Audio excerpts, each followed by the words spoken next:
कहानी की शुरुआत होती है राजस्थान के एक छोटे से गांव में, जिसका नाम था आदर्शपुर।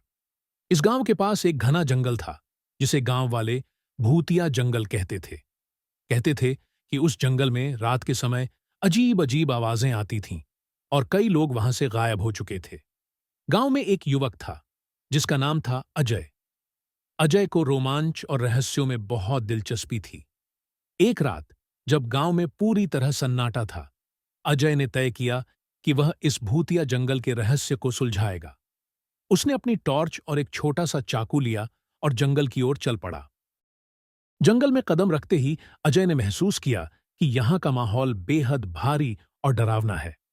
हवा में एक अजीब सी ठंडक थी और पेड़ों के पत्ते ऐसे सरसराते थे जैसे कोई फुसफुसा रहा हो। चलते चलते अजय ने एक पुरानी टूटी फूटी कुटिया देखी।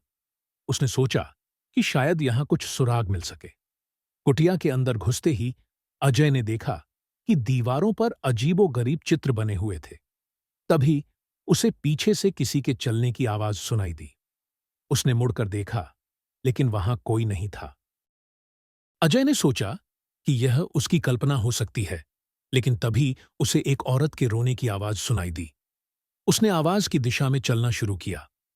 अजय एक गहरी खाई के पास पहुंचा, जहां उसे एक सफेद साड़ी पहने हुए औरत दिखाई दी।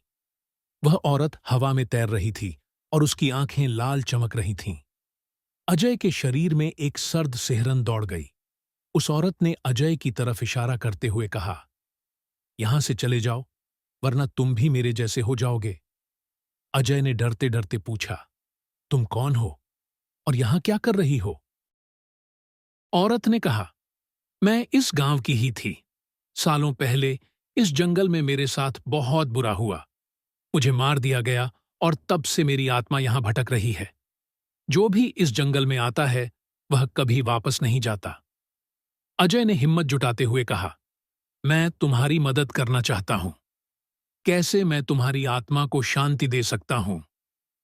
औरत ने कहा, "अगर तुम मेरी हत्या करने वाले का नाम पता कर सको और उसे सजा दिला सको, तो शायद मेरी आत्मा को शांति मिल जाए।"